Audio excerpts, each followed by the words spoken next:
Hola, hola, buen día. Hola Luisa, hola a todos y todas. Hola, Qué ¿qué bueno tal? Buen día. escucharlos. Un gusto saludarles. Déjenme acomodo esto. Es que a la mera hora fui a por otra cosa.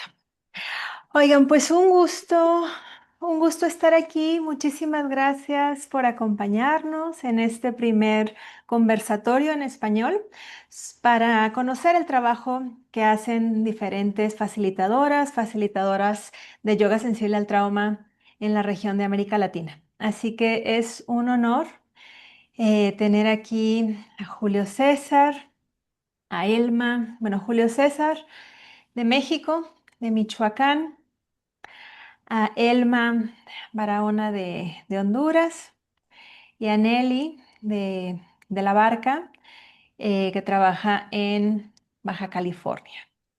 Para quienes, ahorita les voy a dar un momentito para sumarse, para que se presenten directamente. Déjenme nada más, aquí acomodo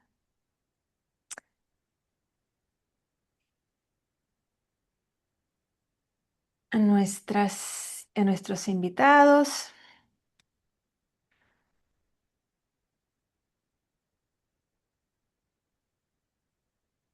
Y así vamos dando espacio a que se vayan sumando. Quienes se van sumando, igual si quieren compartir desde dónde se conectan, así sabemos quiénes están del otro lado de la pantalla. Si quieren escribir su nombre y desde dónde se conectan, así vamos empezando. Bueno, y también les agradecería, así como breve lineamientos para empezar, a quienes se conectan, pues como saben en Zoom, que puedan tener sus micrófonos apagados, sus cámaras si quieren, encendidas o apagadas, como cada quien prefiera acompañarnos en este conversatorio. Al final, eh, estaremos abriendo espacios para preguntas y respuestas, ya sea que abran su micrófono o las escriban también ahí en el chat donde tienen posibilidad de sumarse. Acá nos dicen, está Alejandro Camberos desde Ciudad de México, Rita desde Hermosillo, Sonora, Denise Contreras desde Michoacán, Macarena desde Collado, Villalba, un pueblo de Madrid. Pues un gusto, oigan, ver aquí caras conocidas, nombres conocidos y gente que se está sumando a este primer conversatorio. Pues si quieren, en esta primera ronda, em, hacemos una introducción para que conozcan a nuestras facilitadores por sí mismas, por sí mismos. Y bueno, le voy a dar primero la palabra a Nelly, si te parece bien, luego a Elma y luego a Julio, para que compartan un poquito de su biografía y lo que quieran que el grupo o la comunidad sepa de lo que hacen actualmente. Adelante, Nelly. Muchas gracias, Luisa. Un gusto saludarles a todas y todos y poder compartir este espacio. Bueno, como bien comentó ella, yo vivo en Ensenada, Baja California. Desde hace por ahí de 21, 22 años trabajo como profesora universitaria.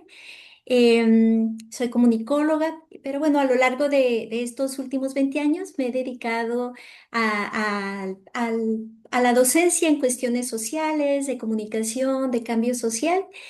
Y bueno, tengo la fortuna, ¿no? En el contexto de pandemia, de empezar a escuchar de esta metodología de yoga sensible al trauma y justo buscando otros caminos para acompañar mi trabajo de investigación, mi trabajo en comunidad, es que me empiezo a formar.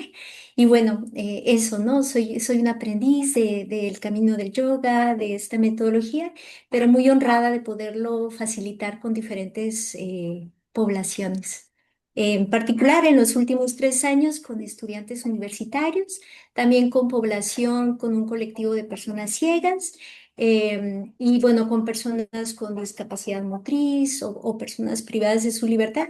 Y bueno, donde me inviten, ahí estoy compartiendo esta metodología que tanto nos brinda. Mucho Muchísimas gracias, Nelly. Elma, Hola, un gusto saludarle. Gracias por la invitación. Pues mi nombre es Elma Barahona. Nací en Honduras y vivo en Honduras. Soy profesora universitaria desde hace más de 20 años y me dedico a la formación inicial de docentes en mi país, en la Universidad Pedagógica Nacional Francisco Morazán, que es una universidad especializada en eso. Y pues la idea de aprender sobre el yoga sensible al trauma, bueno, hemos estado desarrollando un trabajo en la universidad de bienestar y autocuidado docente en contextos complejos. Y uno de los desafíos que nos encontramos fue precisamente que el tema estaba invisibilizado totalmente. Y entonces ahí es cuando, bueno, empecé a conocer la metodología y dije, yo no me voy a formar. La primera beneficiada obviamente he sido yo y ahora con las poblaciones que estamos trabajando, básicamente con estudiantes, pero también hemos abierto espacios para docentes, administrativos de la universidad. Y un último grupo con el que estamos trabajando bien interesante es con 3 escuelas que están integradas a la red de la universidad y estamos incorporando también la metodología. Así que caminando poco a poco y entendiendo cómo funciona la metodología en distintos contextos. Gracias. muchísimas gracias, Elma. Julio, adelante. Hola, ¿sí me escuchan ahí bien? Sí, Ok, pues yo soy de Michoacán y la verdad me emociona mucho poder estar en este espacio. Para mí es una forma de visibilizar. Yo trabajo en el área de educación especial, trabajo en una escuela pública y justo ahí es donde nace esta cuestión de compartir este enfoque. Pero más que nada, el acercarme ha sido a partir de mi experiencia personal eh, para el trabajo conmigo y pues nunca me vi compartiendo porque en sí yo lo veía como para mí. Entonces ahora he podido compartir con niñas, niños y adolescentes en nivel primaria y un poquito en secundaria. Y ahorita estoy piloteando un proyecto en el cual estoy trabajando con maestras para abordar esta cuestión de pues el trauma secundario vicario que genera el acompañar a otras personas. Y concretamente mi trabajo se basa con niñas, niños y adolescentes casi totalmente. Y ahorita que estoy explorando y piloteando esta parte de trabajar con personas adultas, concretamente quienes trabajan o que sí, sí, que trabajan en el cuidado o en el acompañar a otras personas. Desde ahí es mi participación. No sé, eh, eh, otra característica de mi trabajo es que ha sido concretamente desde la horizontalidad. Eh, no trabajo en esta cuestión como gubernamental y sí trabajo en una institución, pero ha sido desde el trabajo horizontal. Ajá, un poquito desde la resistencia, ¿no? Gracias. muchísimas gracias, Julio. Sí, ese es un elemento central, ¿no? De la metodología, como solamente facilitar el espacio de conexión. Pues como ven, aquí nuestras invitadas, nuestro invitado trabajan en el ámbito educativo y por eso Este conversatorio lo queríamos centrar en esta comunidad, ¿no? O sea, cómo facilitar yoga sensible al trauma en el ámbito educativo, cómo crear resiliencia desde el cuerpo, también en el ámbito escolar. Pero me gustaría preguntarles, y voy a seguir el mismo orden, ¿qué necesidad vieron? O sea, ustedes tienen mucho trabajo ya previamente, antes de ser facilitadoras, facilitadores. eh, ¿Cómo les surgió la idea de decir en este espacio, en su vida cotidiana como profesores, como profesoras, en el ámbito escolar, cómo les surgió la idea de decir el yoga sensible al trauma aquí puede aportar algo? ¿Qué necesidad vieron en su comunidad con niñas, niños, jóvenes o adolescentes? Nelly, por favor. Gracias, Luisa. Bueno, en un primer momento, como platicaba, veníamos saliendo del contexto de la pandemia, ¿verdad? Y cada vez era más común escuchar entre los estudiantes, incluso trabajadores, profesores, expresiones de ansiedad, de estrés, de depresión. Entonces eso ya desde antes se comentaba, ¿no? Pero creo que, como sabemos, la pandemia fue un detonador como muy importante. Eso por un lado, y por otro, también yo tenía mucho interés en brindar una alternativa, ¿no? Una práctica corporal a jóvenes, a estudiantes que tuvieran alguna discapacidad, porque, bueno, afortunadamente cada vez llegan, ¿no? A la educación superior estudiantes con alguna discapacidad motriz o personas ciegas o sordas que antes no había tantas opciones. Sigue habiendo muchas limitaciones para la inclusión. Pero bueno, yo observaba que muchas actividades, tanto culturales como corporales, se enfocaban, ¿no? A personas sin ningún tipo o visible, ¿no? Sin alguna condición visible, desafío corporal. Entonces, esa fue mi inquietud inicial, ¿no? Ay, ¿qué tal brindar una práctica corporal, yoga sensible al trauma, a estudiantes que tengan alguna discapacidad? Eso fue, la verdad, mi intención inicial. Y así lo empecé a promover como una práctica de yoga inclusivo, también porque mi práctica preliminar había sido con adultos mayores con movilidad reducida y con personas ciegas. Lo cierto es que a las sesiones no llegaron personas con discapacidad ni motriz, ni personas con alguna otra discapacidad inicialmente, sino estudiantes justo buscando un espacio de conexión, de pausa, ¿no? Pero no necesariamente estudiantes con alguna discapacidad. Incluso ellos decían, ay, cuando vi el anuncio de yoga inclusivo, pensaba que se refería a diversidad sexual, ¿no? Y fue curioso porque empezaron a llegar, sí, también llegó una joven trans y tal, ¿no? Entonces observé que había otras necesidades. Pero bueno, eso fue el interés inicial, ¿no? Brindar un espacio de conexión frente a este tema del estrés, la ansiedad, y creo que esa motivación se ha mantenido, ¿no? Brindar un espacio no escolarizado, un espacio porque por voluntad, ¿no? Donde las y los estudiantes o trabajadores encuentren un espacio de encuentro, de conexión.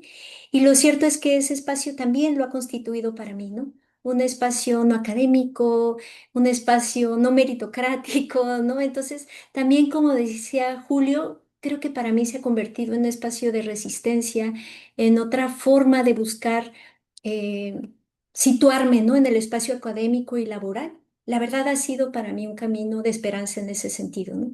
¿Cómo puedo compartirme? ¿Cómo puedo? Desde otro lugar. Entonces, parte de esa búsqueda genuina, creo yo, y en ese sentido ha sido esa búsqueda, ¿no? Muy personal, de compartir desde otro lugar, no escolarizado, aunque sea en un espacio universitario, pero también con la convicción de que la forma tradicional de docencia que tenemos ya fue. 6 horas sentados, tal. No, creo que no es funcional, pero entonces digo, no está en mis manos transformarlo, pero sí puedo brindar un espacio, un pequeño jardín, ¿no? Y bueno, esa es la motivación inicial. Muchas gracias. Adelante, Elma. Gracias. Bueno, en mi caso fueron varias cosas. Inicialmente me cuestiono la forma de hacer de investigación que tenemos, sobre todo en el bienestar de los docentes, esa mirada muchas veces extractivista, ¿va? Solo generar datos para desde ahí generar políticas educativas, decimos. Pero entonces el cuestionamiento era, bueno, ¿y la intervención? ¿Qué hacemos con los colegas, con nuestros estudiantes que tanto necesitan, sobre todo después de la pandemia? Y empezó una búsqueda por modelos basados en evidencia. Y en esas reflexiones de equipo aparece también el tema como el trauma y el tema del cuerpo totalmente invisibilizado, ¿verdad? Del bienestar y el autocuidado de los docentes. Entonces es así como surge esta iniciativa de empezar a formarnos como equipo en este tipo de modelos. En mi caso, pues yo me formé como facilitadora en yoga sensible al trauma y fue bien interesante porque fue romper un esquema bien interesante de investigación que hemos tenido y sobre todo ver que cómo podemos esas complejidades que hemos detectado a través de indicadores educativos, cómo podemos tener experiencias concretas, experiencias que realmente aporten integralmente a la formación inicial de docentes. Entonces, fue una reflexión muy fuerte, primero interna y luego compartida con el equipo. Y afortunadamente, pues se fue abriendo el diálogo, ¿verdad? No, al inicio no fue fácil, pero se fue abriendo el diálogo y, y ya se ve tan, bueno, él manda en esto y anda con los estudiantes en esto y está haciendo esto. Entonces, muy, muy, muy interesante cómo se ha ido abriendo con más naturalidad, porque al inicio no era así. Y luego, bueno, la evidencia por ejemplo, en mindfulness y compasión plantean que el momento ideal para formar a nivel socioemocional a los docentes para que ellos puedan después trabajarlos en su desempeño profesional es en la formación inicial. Entonces tenemos que hacer una apuesta importante ahí para reconfigurar creencias y prácticas que están instaladas, como bien dice Nelly, esas formas de enseñar que ya no van, ¿verdad? Y que cuando, en nuestro caso, nuestros estudiantes se gradúan, se van a encontrar con contextos muy, muy difíciles en las escuelas públicas de Honduras. Entonces por ahí surge la necesidad de un poco de todo y bueno, aquí estamos. Ya los estudiantes que han participado recomiendan el espacio a otros, bien interesante. Y cuando nos encuentran en los pasillos, cuando vamos a tener un nuevo grupo, por ejemplo, ya se nota la necesidad del estudiantado de trabajar con el cuerpo. Y bueno, así es como hemos ido caminando, poco a poco, porque hay que empezar desde donde uno está, donde uno puede y en el contexto con el que tiene, pero hemos ido abriendo poco a poco esta mirada del cuerpo como clave para el aprendizaje integral de los docentes. Muchísimas gracias, Selma, por compartir esto. Sí, vamos a hablar más pues de los retos, ¿no? Más adelante que se han tenido. Julio, me gustaría hacerte la misma pregunta, o sea, qué necesidades observaste tanto en la comunidad escolar con niñas, niños, pero también en la comunidad docente, porque sé que en tu caso pues también has buscado abrir un espacio de práctica de yoga sensible al trauma con las maestras, los maestros. Entonces, bueno, ¿qué viste ahí en esta comunidad, tanto de pues, de los estudiantes como de los docentes? Y yo he trabajado concretamente con niñez, entonces ha sido una manera desde mis funciones de educación especial el repensar el proceso de enseñanza-aprendizaje, pero sobre todo de que había cuestiones de que ya estaban rebasados eh, esta parte del proceso de aprendizaje de los niños y las niñas, porque obviamente pues este proceso se centra en contenidos, se centra en esta parte de mm, um, esta cuestión de cuánto se aprende, toda una cuestión meramente mental, ¿no?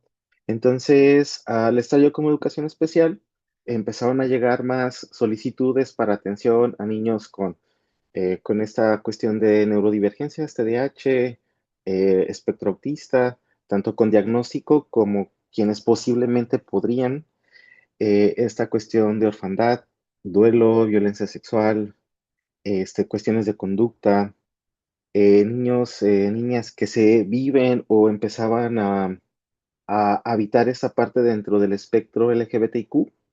Entonces eran todos estos, órale, con Julio, porque de educación especial. Entonces me di cuenta que las experiencias que estaban viviendo era que les afectaba esta parte del aprendizaje y pues obviamente lo habían reflejado en falta de atención, hiperactividad y fue cuando empecé a abrir el espacio antes de formarme en esta parte con este enfoque sensible al trauma, pues ya estaba facilitando esta experiencia de yoga en la escuela, pero sí hay un antes y un después, eso ya lo platicamos más adelante, pero sí fue abrir la grieta porque a la institución no les preocupa esta parte. Y era regaño tras regaño. ¿Cómo lo justificas tú, Julio, en tu hacer? ¿Cómo lo justificas? Entonces fue buscar grietas para poder armonizarlo con planes y programas, para que estuviera justificado en mi hacer. Y fue así como nace. eh, Niños, niñas rebasados por la experiencia que van viviendo. Y por aquí lo anoté, esta parte de violencia estructural y violencia institucional que sufren en las escuelas. Yo me he dado cuenta que la escuela es uno de los lugares más violentos, al menos en México, no sé, que habitan niños y niñas muy, muy violento, violencias simbólicas y demás. Y es así como surge el poder construir un espacio seguro para ellos y ellas. Y después de aquí empiezan las maestras y maestros oye, ¿y por qué no abres un espacio para nosotros? Entonces todavía fue más difícil para poder justificar el trabajo con docentes, en qué momento, cuándo, ¿no? Y abro un espacio que ya llevamos, lo hicimos como durante 7 meses tal vez, cada 8 días antes de entrar a la escuela. Nos íbamos más temprano, hacíamos nuestra práctica, pero después había quienes no podían irse más temprano y fue cuando abro un espacio virtual en Zoom, en donde como introducción les platico sobre el trauma, las implicaciones en nuestras vidas y cómo como docentes podemos generar pues estas experiencias y que tiene que ver con el ir acompañando.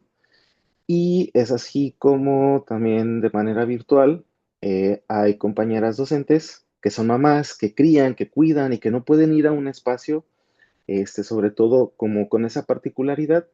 Y es así como también abro un espacio virtual en donde se conectan maestras y personas que están involucradas en procesos educativos. O sea, extendí un poquito más, quienes acompañan a otras personas.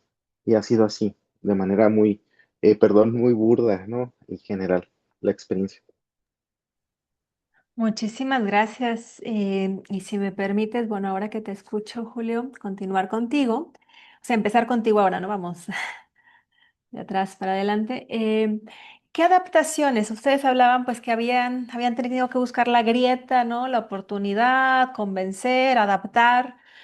¿Qué adaptaciones tuvieron o han tenido que hacer para hablar del cuerpo, hablar del yoga, hablar del trauma en estos espacios pues tan escolarizados, extractivistas, como mencionaban algunas de ustedes, tan así dogmáticos, ¿no? Jerárquicos? ¿Qué adaptaciones han tenido que hacer para lograr que el yoga sensible al trauma llegue tanto a niñas, niños, adolescentes y bueno, maestros también en tu caso, Julio? Bien, sí ha habido una marcada experiencia después de la formación y cambiar para mí ha sido resignificar mi acompañamiento desde la práctica. Este, Primero, pues, acá los grupos de las escuelas son mínimo 28 niños, niñas. Entonces, es trabajar con una población enorme. Este, yo no soy el maestro, eh, no sé, como esta cuestión estereotipada para mí de repente, porque yo salgo de ahí, que juega, que brinca. A mí no me gusta cantar, hay cosas que a mí no me gusta hacer y hay quienes pensarían como toda esta línea. Entonces, ha sido el acercarme desde otras posibilidades, que ha sido los cuentos, la elaboración de personajes, y para mí las sesiones han sido eso, va acompañada de cuentos y va acompañada de experiencias concretas. Vamos a hablar o del autocuidado, vamos a identificar qué son las violencias. Bueno, para mí, en mi organización, ¿no? De la sesión, han sido cuestiones como más prácticas. Eh, Quien lo viera, pues sí no es tan, es que sí es lúdico, pero no es como esta parte estereotipada que tenemos de lo lúdico y el trabajo con niños, ¿no? Entonces ha sido tener que adaptar, llevar personajes, cuentos. En algún momento puedo tener la posibilidad de viajar a otros países y conocer las culturas, entonces hablarles de lo cotidiano a partir de cuentos. Eso ha sido con los niños y las niñas. Y si hay alguna cuestión concreta, no lo trabajo de manera individual, sino tal vez con todos los demás que están inmersos, inmersas. Y también creo que no, con los adultos, con las maestras no se ha tenido que hacer muchas adecuaciones. Más bien, sí es esta cuestión desde la parte vertical, institucional, ¿para qué sirve eso? O sea, es como, eh, ¿sabes qué, Julio? Tenemos un evento, tenemos que cancelar la sesión. Ah, vamos a reprogramarla. Se reprograma. Eso ha sido. Pero creo que la cuestión de adaptación, pero previo a la adaptación es el reto de trabajar con grupos muy grandes de niños, porque hay grupos que son hasta de 35. Eso ha sido la cuestión de adaptar el cómo ir haciendo el lenguaje invitacional, sobre todo eso, cuando los niños y las niñas y como adultos y como docentes tendemos a la cuestión adultocéntrica y a la cuestión vertical de tener que dirigir. Entonces, eso ha sido otra adaptación que he tenido que ir haciendo, cambiar mucho y muy específico en la cuestión de cómo se acompaña para dar las posibilidades y opciones de elección. Ajá.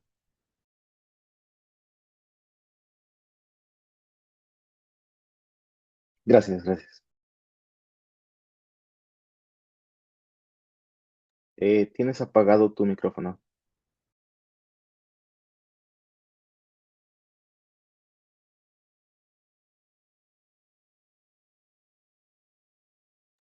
Me parece, Elma, que sigues. Sí, gracias, Nelly.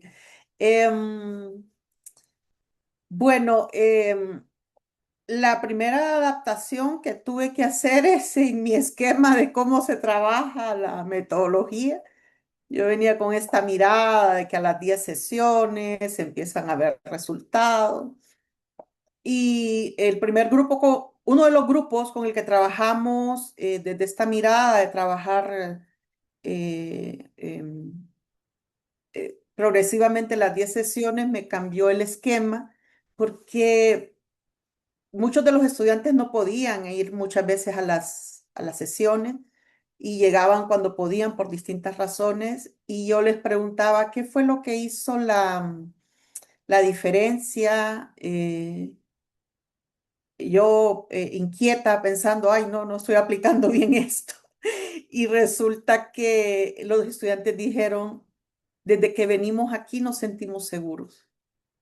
Entonces me di cuenta que no es la cantidad de sesiones que uno vaya haciendo, sino que cuando la persona llega, sienta que es un espacio seguro, experimente el espacio seguro. Esos elementos de la metodología, a los estudiantes les fascinó el tema del lenguaje invitacional, por ejemplo. Específicamente para ellos fue ese muy, muy potente porque como ellos plantean, y como bien lo han dicho Julio y Nelly, el sistema educativo es muy, muy vertical. Entonces recuerdo que una estudiante me decía, yo vengo aquí y me siento tranquila porque es de los poquitos lugares en donde yo puedo elegir, porque ustedes siempre nos están diciendo qué tenemos que hacer. Entonces, ese fue la primera adaptación, pero más bien fue mía. Es como, la metodología tiene muchos matices que podemos explorar. Y luego, yo al inicio pues tenía temores por este tema de autoridad, mezclar grupos de docentes y estudiantes, pero un día dije, vamos a hacerlo a ver qué resulta. Y fue fantástico. O sea, hubo un intercambio muy genuino entre los docentes y estudiantes, incluido ese grupo, me acuerdo, hubieron personas del personal administrativo. Entonces, un agrupamiento diverso favoreció mucho para el trabajo.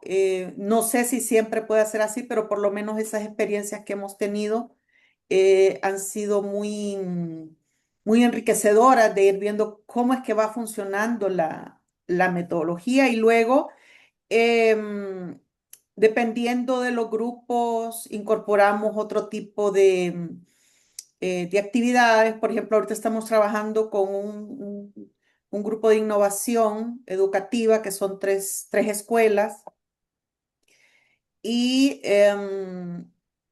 junto con las actividades que hacemos, ahí el foco es habilidades socioemocionales en docentes.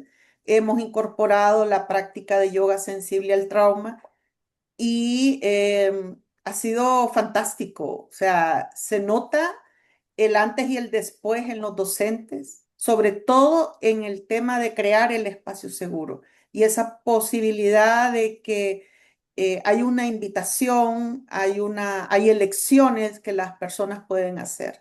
Entonces, al inicio, pues el tema del yoga por lo menos en mi universidad, muy, muy poco trabajado, casi nada. Entonces, me preguntaban mucho de qué trataba. Una de las estudiantes me dice, es que se escucha fuerte eso de yoga sensible al trauma, pero ya veo que no es así, me dice. Sí, Leo, vamos conociendo la metodología.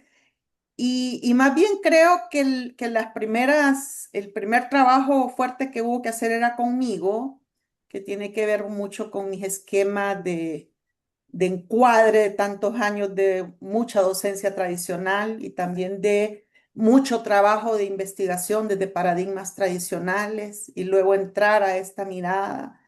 Yo quería hacer algo que fuera muy coherente con lo que nos han enseñado ustedes en la formación y sentir que yo podía reflejar eso del trabajo horizontal, de compartir el poder, de yo verme más como un aprendiz, ¿sí?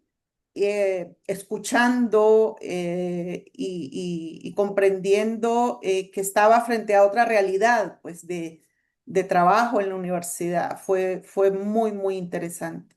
Una vez que eso se fue como cambiando internamente, em, eh, experimento menos temores. Al inicio debo decir lo que sentí temor, digo, a ver cómo va a resultar esto acá, pero ya esos temores ya no existen y más bien ver que es una gran oportunidad de trabajar integralmente. En este caso, el foco ha sido los estudiantes, pero que también los docentes universitarios ocupan mucho y también me lo han dicho, ¿verdad? Están agotados, están fatigados después de todo ese proceso que hemos venido de la pospandemia. Entonces, sí, así es como las adaptaciones más bien han sido mías.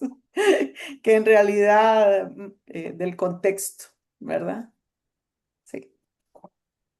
Muchísimas gracias, Elma. Disculpen, hace un momento algo cambió en mi pantalla que no tenía acceso aquí al mouse, pero ya. Nelly, adelante. ¿Qué retos? Digo, ¿qué adaptaciones has tenido que hacer? Y yo sé que está muy combinada con la próxima pregunta, que ya también han hablado de los retos, pero bueno, por ahora, ¿qué adaptaciones has tenido que hacer en tu comunidad? Sí, bueno, en la universidad donde trabajo hay mucha apertura, ¿no? E interés en actividades de formación integral. Sin embargo, esta actividad es algo adicional, ¿no? No es parte de una currícula, tal. Entonces, quizá aspectos técnicos, ¿no? Que es la disponibilidad de espacio, que haya tiempo entre los estudiantes, como no es parte de su carga docente, es una actividad independiente, libre. Pues a veces lo organizo en el tiempo de comida, ¿no? Tanto para que ellos puedan como yo pueda, ¿no? Porque es adicional a mi trabajo. Y por otro lado, bueno, eso lleva en mí ahora el interés de buscar la forma de formalizarlo, ¿no? De que forme parte de alguna manera de la currícula para que ellos tengan esa disponibilidad de tiempo y yo también, ¿no? Un primer desafío que a la vez fue una oportunidad fue que lo registré como una actividad extracurricular de formación integral, pero había que cubrir entre 3, 4 horas semanales de la práctica para que ellos obtuvieran 3 créditos. Entonces eran 2 sesiones semanales por todo un semestre, que es pues un poco como decía Elma, ¿no? Un poco distinto al tiempo que se propone, ¿no? Que sea una sesión semanal, pero respondían muy bien los estudiantes. Entonces el primer año y medio fueron 2 sesiones semanales. Pero lo cierto es también que desde un inicio obedeció a este interés personal de colaborar con las personas con algún tipo de discapacidad, ¿no? Entonces, desde un primer momento abrí la práctica para, no solo para los estudiantes, sino para los colectivos de personas sordas o personas ciegas. Y la verdad lo he visto como una oportunidad también de formación y de sensibilización respecto a esta condición, ¿no? Y también de reconocer los propios privilegios, ¿no? De contar con la vista, con la audición, con la movilidad. Y muchas veces me he preguntado, ¿no? ¿Qué dirían mis maestras? ¿Qué diría Luisa? ¿Será adecuado que yo sume a mi inquietud o a mi formación en el ámbito social, que yo sume a la práctica de yoga sensible al trauma esta otra pasión, ¿no? Que tiene que ver con la inclusión, con el cambio social, con la justicia, ¿no? Entonces, y bueno, lo voy a hacer, voy a confiar en mi intuición. Entonces, desde un principio, estos 3 años, en las prácticas se han sumado, pues, personas de los colectivos y o ante la falta de espacio en algún momento en la universidad, nos íbamos, ¿no? A un centro que es de la Asociación Regional de Personas Sordas y no, ahí teníamos la práctica sabatina, ¿no? También porque era más cercano a los estudiantes, ¿no? Estaba más centro de la ciudad. Entonces, eso ha sido un ajuste que he hecho, un poco mover el espacio de acuerdo a la disponibilidad de los colectivos, pero también de los estudiantes. Y también, un poco como decía Julio, he sumado para, por ejemplo, a veces me han invitado estudiantes o maestros de medicina, ¿no? A sumar una práctica a lo largo de su ciclo escolar. Em, entonces, ha habido ocasiones en que los grupos son muy numerosos, ¿no? De 40. O en la Facultad de Deportes también a veces me invitan a brindarles alguna sesión. Son grupos muy, muy numerosos. Entonces sí, sumo el lenguaje invitacional, la experiencia auténtica, pero a veces el dar opciones, ¿no? Cuando la población es muy numerosa, no, a veces no es tan posible para mí, pero intento siempre, ¿no? Que haya en varios de los momentos de las formas brindar alternativas. Pero quería comentar, ¿no? Que así como Julio, también para algunas asignaturas, por ejemplo, de medicina o de comunicación y salud, he sumado después de la práctica la creación de una cartografía corporal, ¿no? Que plasmen, hagan un mapa de su cuerpo, plasmen aquello que sintieron, que experimentaron y salen expresiones bien valiosas, ¿no? Que me parece que complementan bien la práctica. Y eso, ¿no? Diría que son las adaptaciones principales. Y en el contexto, por ejemplo, de las personas ciegas, es curioso, ¿no? Porque cuando empecé a facilitar con ellos era un espacio abierto, ¿no? En una casa de la cultura nos prestaban un espacio abierto. Y a lo largo de la práctica había sonidos, ¿no? De música, tal. Y ellos hacían a veces las formas bailando, ¿no? Y eso se quedó como y ya somos muy amigos, ¿no? Que también ha sido otra inquietud que he tenido, ¿no? En la formación nos decían, bueno, cuida mucho los vínculos, tampoco, pero bueno, ya en el caso de los colectivos de personas ciegas hemos construido un vínculo muy, muy afectivo, ¿no? De mucho aprecio y siento con ellos una gran confianza, ¿no? Entonces, en la práctica semanal a veces ellos me dicen, Nelly, bailamos poquito. Y a ellos les gusta mucho bailar cumbia, ¿no? A mí también. Entonces, a veces, cuando solo son las personas ciegas, me dicen, Nelly, profe, ¿podemos bailar poquito? Y ya, ya como a la intermedio, pongo unas dos, tres cumbias y ya luego vamos bajando otra vez el ritmo, shavasana. Y digo, bueno, no sé si esto sea apropiado, pero ellos lo piden. Yo soy, como dicen, mandar obedeciendo. Entonces, pero han sido inquietudes que a veces me surgen, ¿no? ¿Esto es adecuado en el contexto de una práctica de yoga sensible del trauma? O, por ejemplo, una última, en el verano ahora di una práctica semanal en la universidad. Iban profes jubilados, estudiantes, todo tipo de personas. Y yo me sentía muy, muy conectada, también muy relajada porque ya había acabado el ciclo escolar y me descubrí a mí mismo haciendo muchas bromas, ¿no? Haciendo muchas bromas. Y también me preguntaba, ¿será esto adecuado? Pero digo, bueno, esto es compartir experiencia auténtica también, ¿no? Pero bueno, también aprendiendo, ¿no? En todo momento. Muchas gracias.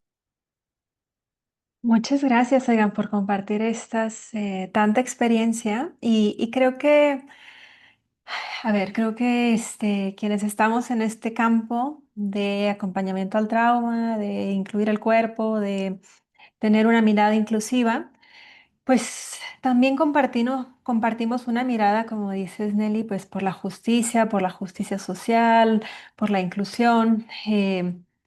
Y, y siempre pues ahí, eso es lo que queríamos mostrar aquí, cómo en sus propios contextos podemos buscar la forma, ¿no? En donde estén con este propósito, con estos intereses compartidos, con esta ética y con esta integridad también, incluir el conocimiento de una metodología que ya tienen, ¿sí? Porque el conocimiento ya lo tienen, ¿no? La metodología ya la aprendieron, ya la internalizaron, ahora es más bien pues sabiduría de cada quien y cómo adaptarlo o cómo llevarlo a estos distintos contextos. Y por eso pues estoy muy agradecida que lo compartan acá con tanta generosidad. Me gustaría ahora preguntarles, y empiezo también por Julio, qué resistencias se han enfrentado? Ya han hablado de eso, ¿no? Del burnout, de la pandemia, de los espacios, de las resistencias institucionales o la idiosincrasia institucional que hay detrás. Pero bueno, ¿cómo han logrado hacerlos, resolver estos retos y sobre todo, o sea, qué han aprendido? Sé que ustedes como profes, vocación y profesión de maestras, de maestros, pues tienen esta sabiduría interna también de aprender algo, ¿no? De estos retos, de estas dificultades que han tenido que sortear. Entonces, si quisieran compartir algo de eso, ¿no? Si ha habido algún reto extra de los que no han mencionado previamente, em, que quisieran mencionar y qué han aprendido tanto de la comunidad con la que están compartiendo la práctica, como quizás de ustedes mismas, de ustedes mismos. Ok, Adelante, Julio. ok. Tengo varias ideas.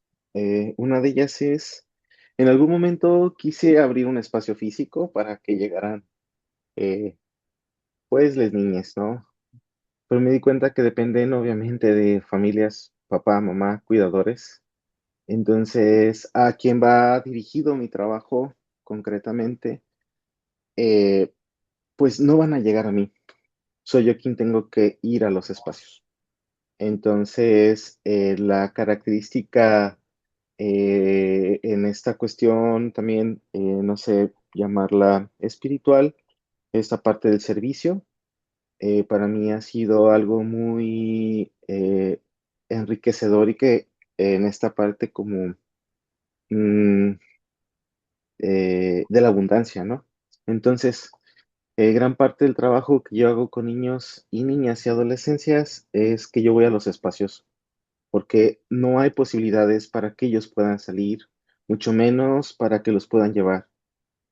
O se come o lo llevamos maestro a su lugar porque pues tenemos que pagar camiones. Y tal vez pueda parecer para nosotros o nosotras, ay, ¿cómo no va a tener para, no? Es una realidad. O comemos o podemos tener este espacio.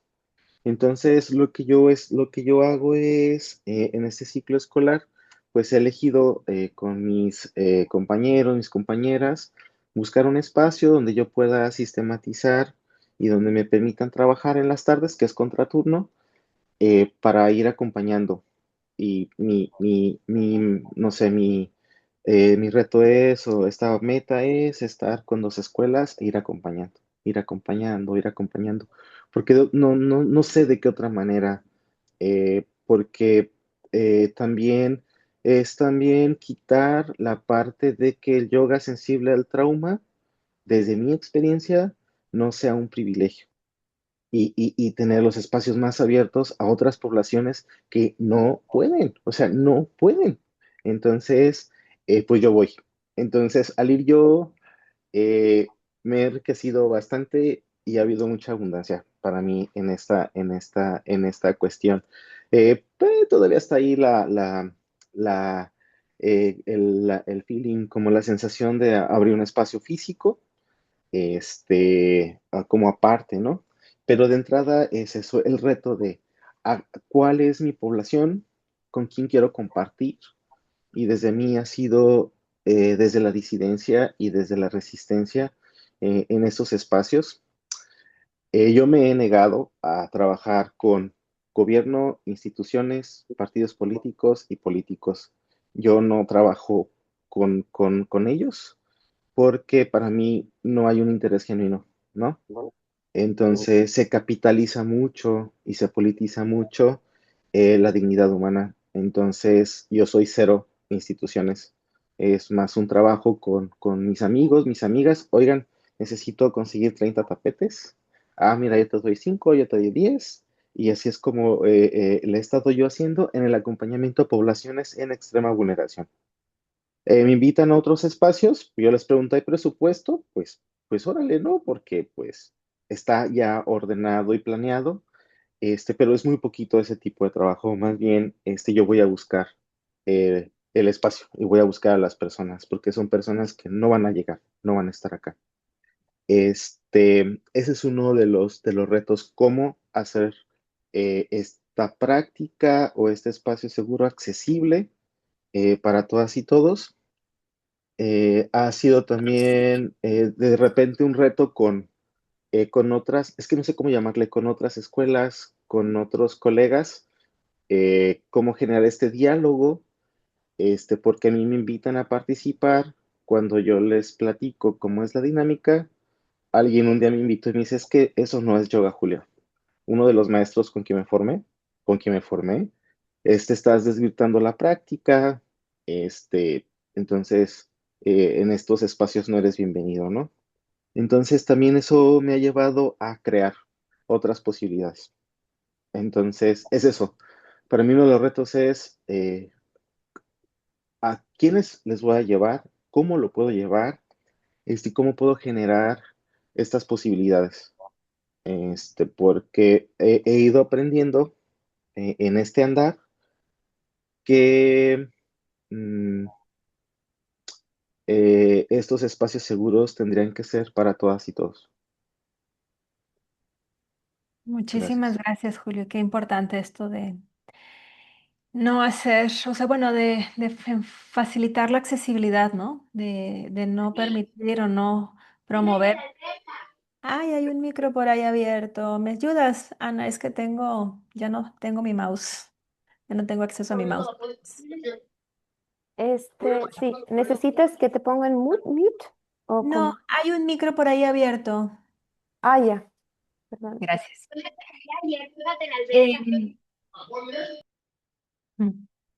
Bueno, les decía como la importancia de poder centrarnos en hacer el yoga sensible al trauma accesible, ¿no? Accesible a todas las poblaciones y que justo como decías, Julio, pues no se convierta en un privilegio. Y seguir informando de lo que realmente es, ¿no? A pesar de la resistencia de la misma comunidad, como dices, Julio, del yoga, como es en tu caso. Em, pues bueno, seguir explicando o expandiendo lo que es y sus beneficios, ¿no? Y habrá gente pues a la que le sirva y habrá gente a la que no. Así que bueno, como dices, enfocarnos en quién queremos, a qué población queremos llevarle esta práctica. Elma, Nelly. Em, bueno, el primer desafío en una institución formadora de docentes es cómo trabajamos el ser, porque todavía estamos muy centrados en lo cognitivo.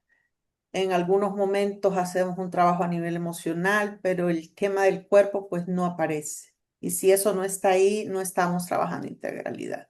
Entonces fue mucha reflexión sobre eso, sobre cómo trabajar eso. Em, Abordé a personas claves dentro de la universidad.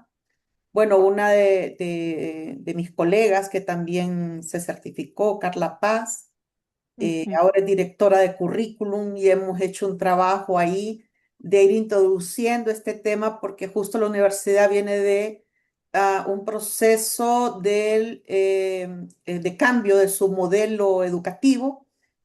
Y claro, al inicio es de qué están hablando, porque están hablando de qué es eso del cuerpo. O sea, se entendía para las áreas como educación física, por ejemplo, pero no para las otras áreas.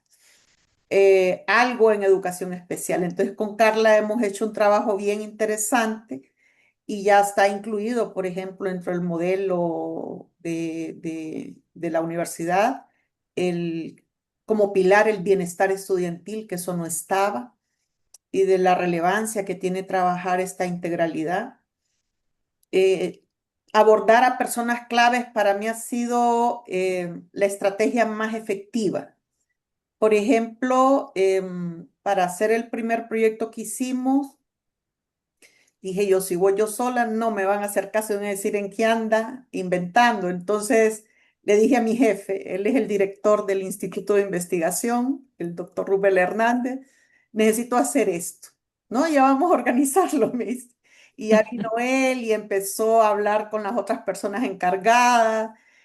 Es eso de trabajar con personas que creen en este tema del bienestar y autocuidado de manera integral. Hemos sumado otras colegas dentro de la universidad que tienen roles bien importantes, de pronto no dentro de la línea de autoridad, pero cotidianamente son muy reconocidas por el trabajo que hacen y las hemos invitado a que compartamos. Una de ellas es Isabel, con quien trabajamos el primer proyecto, ella es psicóloga en la universidad. Entonces, el ir haciendo, pensar estratégicamente cómo vamos moviendo esto ha sido clave, ¿verdad? Si yo hubiera llegado solo con mis ideas, no funciona, ¿verdad? Y luego, cuando hablamos de yoga sensible al trauma, pues mucha gente se queda como inquieta. ¿Y de qué trata eso? Pero yo no tengo trauma, etcétera, ¿verdad? Pero cuando ya explicamos el dar tiempo para explicar de qué trata la metodología, por qué todos estamos involucrados de distinta forma, por el contexto, cómo puede aportar, entonces ha ido abriendo las puertas porque en la universidad también hay mucho conservadurismo, unas miradas muy religiosas, por ejemplo, muy fuertes. Entonces cuando llegué con el tema del yoga y más trauma, era como, "Uy, ¿de qué trata esto?". Pero poco a poco, hablando, eso de mostrar la evidencia científica ha sido clave, ¿verdad? En mi contexto eso ha sido clave. Estamos hablando de neurociencia, estamos hablando de teoría del apego y les empiezo a hablar de los datos. Utilizar esas fortalezas que ya tengo, ¿verdad? En investigación para mostrar de que puede funcionar y luego entender que hay gente que no le va a parecer y está bien. Pero la idea es abrir el espacio para los que estén interesados y que puedan recibir estos beneficios de la metodología, no de Elma, de la metodología, ¿verdad? Porque realmente el experimentar los elementos de la metodología marcan una gran diferencia. Y el otro desafío interesante fue cuando mis estudiantes me preguntaron, bueno, ¿y esto cómo lo hago en el aula? Y yo, mm, así como, ¿cómo se hace esto en el aula? Y claro, ellos no son facilitadores certificados ni se van a certificar porque, por lo menos no a corto plazo, pero entonces empezar a pensar cómo hacíamos y elegimos con ellos actividades que comúnmente partimos de lo que a ellos más les gustaba y que ellos pensaban que podían combinarse con los elementos de la metodología. Y lo hicimos, diseñamos actividades, ¿verdad? Para aplicar lenguaje invitacional, para crear ritmo, para interocepción. Y entonces ellos me Wow. decían, ¿y cómo hacemos? Porque ellos conocen mucho esta técnica del semáforo para regulación emocional, pero ¿cómo lo hacemos para interocepción? De ellos mismos salían las inquietudes, la pregunta realmente fue fascinante y creamos 3 sesiones para ver cómo aplicar los elementos de la metodología en lo que el profesor está haciendo en el aula. ¿Verdad? Cómo crear un espacio de pausa, por ejemplo, cuando está el alboroto en el aula, todos hablando, que no se pueden calmar por distintas razones. ¿Cómo hacemos? Entonces lo fuimos experimentando con los estudiantes, varios de ellos ya estaban en prácticas profesionales en los centros educativos, o sea, se enfrentaban al problema real, ¿verdad? Y fue ponerle pensamiento y bueno, como dice Nelly, pues dije yo, pues no sé si las mentoras verán bien esto, pero esto es lo que se ocupa y esto es lo que vamos a ofrecer, ¿verdad? Para que podamos aprender entre todos, porque yo tampoco sabía muy bien cómo se hacía. Luego, estos estudiantes de práctica iban, lo hacían y regresaban y compartían cómo les había ido. Entonces, así hemos ido sorteando los desafíos. También nos invitaron a otra universidad a trabajar con un espacio abierto en salud mental y los grupos numerosos sí son desafiantes en universitarios, ¿verdad? Porque aparte ellos tienen una energía espectacular, entonces cómo uno trabajar con todo eso, pero bueno, yo ya veo esto como la oportunidad de seguir aprendiendo y, y de invitar a otros a que se haga. Pensamos abrir un nuevo espacio. Afortunadamente, en el instituto donde yo trabajo hay espacio y hemos estado haciendo uso de ese espacio. También es bien interesante, o sea, espacios que tradicionalmente son del esquema de investigación tradicional y luego entramos nosotros con tapetes, descalzos, aquel bullicio y en la oficina dicen, ahí anda la profesora Elma con los estudiantes, andan saltando, dicen ellos. Interesante, digo, claro, les rompemos el esquema totalmente en el Instituto de Investigación, entonces me ha gustado mucho eso y cuando ellos ven los beneficios para los estudiantes, para uno, han apoyado incondicionalmente todo lo que hemos ido haciendo. Entonces, así es como se han presentado desafíos y así es como los hemos ido superando. No, pues te vamos a seguir invitando, Elma, para que nos compartas este material de las 3 sesiones, porque justamente de eso se trata la accesibilidad, ¿no? O sea, no toda la gente se va a poder formar o certificar o venir a la formación de 300 horas, pero bueno, ¿cómo hacemos accesible o qué elementos les podemos entregar para que puedan tener una mirada más informada en trauma, incluyente del cuerpo? Ujú. Estamos ya sobre el tiempo, pero Nelly, por favor, adelante. Así te nos queda, a ver si nos quedan unos minutitos de preguntas con quienes Sí, nos... muchas gracias. Perdón, creo que un desafío principal que yo observo es justo la disponibilidad de tiempo al ofertarse como una práctica adicional, no como parte de la currícula. O sea, por un lado tiene sus ventajas que no sea parte de la currícula, porque es totalmente libre la participación, pero la mayoría de nuestros estudiantes estudia y trabaja, ¿no? O son cuidadores o están muy ocupados. Entonces, hay muchos estudiantes o profes que me han dicho, quisiera, pero de aquí salgo corriendo al trabajo, ¿no? Entonces, de ahí que tenga este interés de cómo puedo tejer una asignatura que pueda integrar la práctica y que pueda ser parte de su currícula y que no dejen de tomarla por cuestión de tiempo. Creo que ese es en mi caso ahorita, un desafío, la disponibilidad de tiempo tanto de ellos como mía.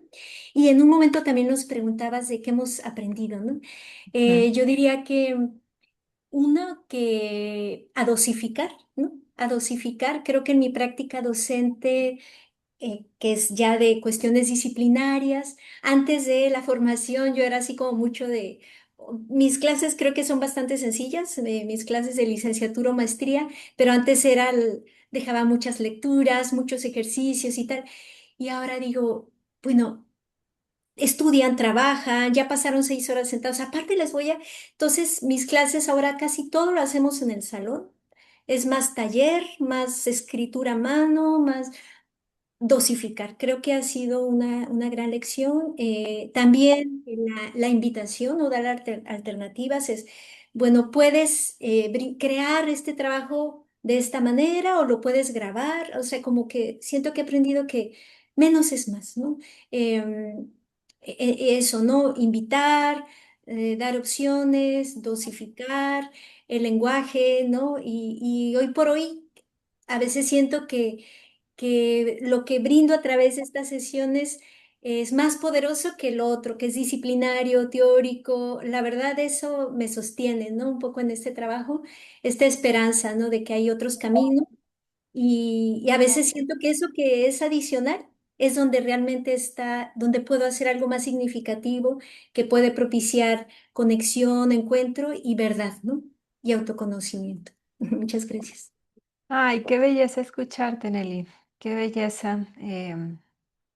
Quisiera decir muchas más cosas, pero bueno, no quisiera también tomar tiempo de las preguntas, comentarios que quiera hacer la comunidad que nos acompaña aquí. No tengo acceso otra vez a mi mouse, pero siéntanse en libertad de abrir su micro y hacer alguna pregunta o comentario. Daniel, adelante.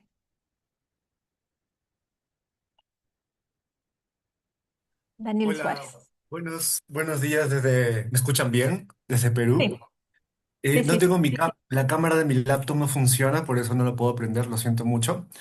Yo soy profesor de yoga con 13 años de experiencia enseñando yoga, vinyasa, ashtanga, y hace 2 años hago un voluntariado en el penal de mujeres de Cusco, en Perú, en Cusco ciudad, donde está Machu Picchu, pero a las afueras.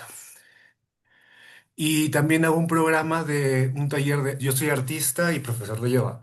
Y hago un programa de taller de acuarela y emociones con niños de la comunidad de Urquillos, también de mi ciudad, donde yo vivo. Y ahora, este septiembre voy a empezar el profesorado de que el que hicieron ustedes, de yoga con enfoque al trauma. Y, y bueno, me pareció súper interesante esta conversación porque además de ser una comunidad latina, es una realidad muy diferente. Por ejemplo, en Lima, la capital de Perú, tiene mucha atención, pero provincias donde estoy yo ahora son realmente, es una comunidad muy olvidada y lo puedes ver en el propio penal. Son casos muy fuertes en mujeres muy fuertes. Sábado a sábado escucho como me van contando cada vez más historias y son muy, muy impactantes. Y una de mis preguntas, no sé, para todos tal vez, es cómo lidian con las situaciones de historias personales, ¿no? Porque me cuentan casos, me cuentan por qué están ahí, me cuentan cuánto tiempo, cómo se sienten. Que este último sábado me contó una chica. Una mujer me contó que no ve a su hija de 14 años nunca, o sea, como cosas muy, muy fuertes. ¿Cómo lidian con eso? ¿Hasta dónde hablan? ¿Qué les dicen? ¿Qué no decir? ¿Y cómo manejan este tipo de situaciones? Y otra pregunta que tenía era, ¿qué hacen con casos extremos de limitación física? Por ejemplo, hay una persona, una chica, una mujer que tiene un caso de escoliosis grave, grave en la columna, entonces le limita totalmente el tronco, ¿no? Entonces, ¿cómo manejan estas situaciones? Y me pareció muy interesante lo que menciona Elma sobre generar valor con el tema de investigación y cómo con el tema de la investigación y estudios pudiste generar un poco de valor a los líderes, que a veces los directores, los jefes, no le toman tanta importancia y hay que como convencerlos. A pesar de que yo les ofrecí a los a los jefes en el penal, en el centro penitenciario. No lo quisieron tomar, o sea, lo hicieron en un momento, pero faltaban. Y bueno, ahora han puesto una nueva directora y esta directora, con esta nueva directora el proyecto tambalea un poco. Entonces, eso, ¿no? ¿Cómo le generan valor? ¿Cómo convencen a la directora que realmente puede ser un proyecto que realmente genera valor para las internas? O sea, ¿cómo de alguna manera convencen a a los líderes para que esto permanezca, ¿no? A mí me da miedo que en cualquier momento la directora nueva diga, bueno, esto en verdad no me va y chao, gracias. Esas son mis Mm. preguntas, no muchas más, pero muchas gracias por el tiempo que se dan para compartir. Justo ayer estaba empezando a leer, creo que es tu investigación, Luisa, que nos dieron como material de lectura y estaba leyendo y los estudios que estás haciendo. Me parece súper interesante. Muchas gracias y felicitaciones a todos por los que han compartido. Gracias a ti, Daniel, por la pregunta y nos veremos pronto en la certificación en septiembre. Qué bueno que tienes la oportunidad de sumarte. Em, Mira, yo creo que no es tan distinto, ahorita le doy la palabra a mis compañeros, pero no es tan distinto las realidades. Si vieras las prisiones aquí en la Ciudad de México, femeniles, estatales, y eso que hice en la capital, o sea, si pensara, no sé, en las prisiones de Morelia, donde está Julio, o sea, al interior de la República o en otros lugares, no verías tanta diferencia. Creo que por eso en América Latina, pues sí tenemos ciertas, a pesar de la diversidad, como elementos muy comunes. Em, ya platicaremos más, pero bueno, quisiera nada más retomar algo que decía Elma, ¿no? O sea, las alianzas clave son fundamentales. Yo estuve dando clases 8 años en prisiones aquí en México. Y sí, no entramos porque convenciéramos a la directora o al director del penal, ¿no? Porque es un sistema muy jerárquico el sistema penal, entonces había que buscar a los que estaban como por encima o las autoridades máximas y ahí buscar convencerles con contactos. Aquí, bueno, aquí fue mi experiencia en México. No fue, claro, tener la evidencia científica, los documentos ayuda, pero si no tienes eso, la misma población, si eres constante y estás ahí, la misma población te va a ir abriendo espacios. A las mismas mujeres o la población en prisión con la que estés trabajando, las autoridades van a ir viendo los efectos que tiene la práctica y bueno. Pero no sé si quieran decir, Nelly también está dando clases en prisiones. Y adelante, Julio, y Nelly también para el tema de accesibilidad. Julia, adelante. ¿Qué, qué tal, Daniel? Por acá, noches, días, no sé. Me llega este comentario de la cuestión del autocuidado. Eh, Nunca vamos a dejar de sentir. Y creo que lo primero, desde mi experiencia, es permitirse sentir. Y creo que aquí hay una cuestión de género. El ser hombres y cómo vamos acompañando y también cómo vamos cuidando es muy importante. Esta cuestión de cómo hemos sido socializados en la cuestión, pues, de los afectos y sobre todo el permitirnos sentir. Creo que lo importante es no ponernos armaduras o esta cuestión para no sentir, al contrario. Creo que es una parte importante permitirnos sentir.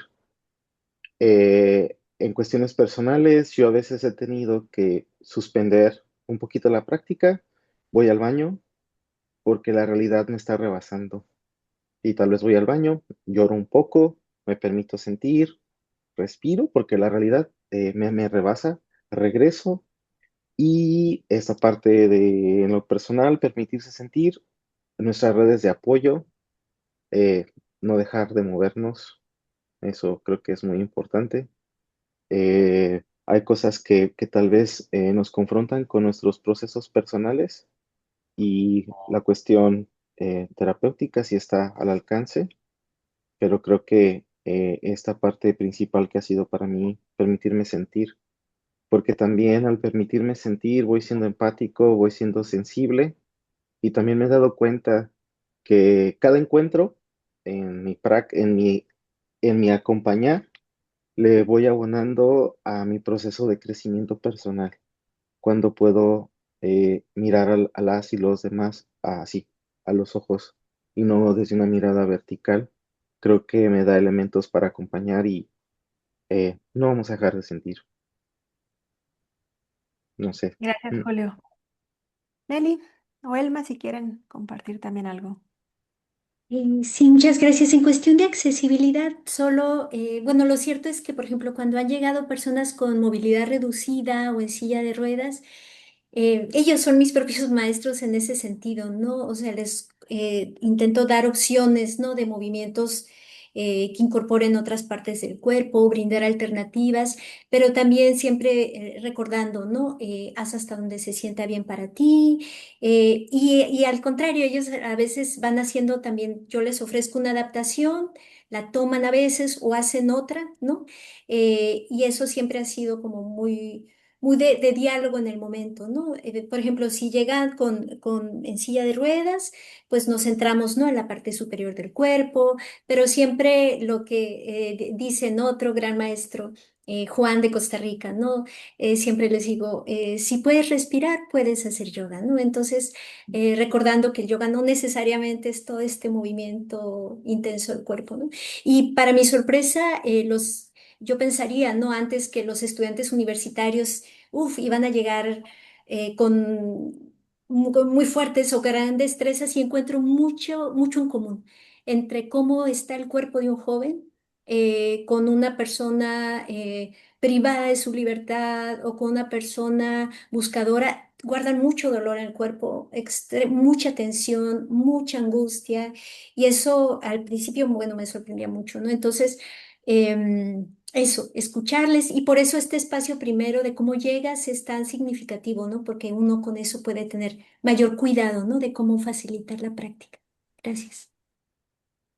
Gracias. Estamos ya sobre el tiempo, pero me gustaría darle la palabra a Alejandro. Y ¿Qué tal? ¿Cómo están? Primero, muchísimas gracias por la invitación y por la plática. Y de lo que comentaba Daniel, creo que algo, yo colaboro exactamente con personas privadas de su libertad en penal de Ciudad de México, y algo que yo creo que es básico y que a lo mejor es la parte, suena muy sencillo, pero algo que les ofrece un confort, si lo queremos llamar así, a los PPLs es escucharlos, ¿sí? No opines, no más. Simple y sencillamente el acompañamiento con ellos es escucharlos. Ajá, porque hay demasiadas historias allá adentro. Ujú. Hay muchísimos. Te puedes encontrar con personas que han estado dentro 12 años y ni siquiera tienen una sentencia, que pasa mucho en México. Entonces, simplemente el escucharlos es el acompañamiento, ¿sí? No mayor escucharlos, ya con eso para ellos es que tener a alguien que se permita escucharlos, ya. Entonces creo que por ahí puede ser interesante para Daniel. Y también algo que yo creo que funciona mucho en América Latina, exactamente, coincido con Luisa, de que ya que estás adentro, el boca a boca va haciendo que las autoridades den más tiempo o te inviten más. Pero de inicio también, algo muy importante es que les hagas ver a los responsables cómo ellos, y me permito utilizar esta palabra, cómo se van a lucir, ¿sí? Cómo pueden ellos decir, lo que decía Julio, a lo mejor es algo que va a ser solamente de alguna manera para el brillo de ellos, pero puede ser muy interesante para romper, ¿sí? Es cómo puedes tú, presentando este tipo de programa, ajá, abrir algo diferente, que te veas como una autoridad que está haciendo algo diferente. Y eso puede llamar muchísimo la atención, por lo menos a la entrada. Si lo que queremos muchas veces es romper esas barreras, ahí puede ser una solución y creo que puede ser una solución que es muy común en todos nuestros países, ¿no? muchísimas gracias, Alejandro, por sumar aquí a las inquietudes de Daniel. Em, bueno, oigan, pues estoy viendo el tiempo y bueno, sí quisiera agradecerles a todas, a todos, a todes por sumarse el día de hoy, pero sobre todo a Nelly, a Elma, a Julio, muchísimas gracias por su generosidad para compartir su tiempo, su conocimiento, sus experiencias y su sabiduría de cómo han, pues eso, navegado en el mundo educativo para llevar la práctica de yoga sensible al trauma. Muchísimas gracias y gracias también a toda la comunidad hispanohablante por sumarse y bueno, para seguir aprendiendo y compartiendo juntos. Que tengan muy lindo, muy buen martes y muy buena semana. Hasta la próxima. Nos vemos.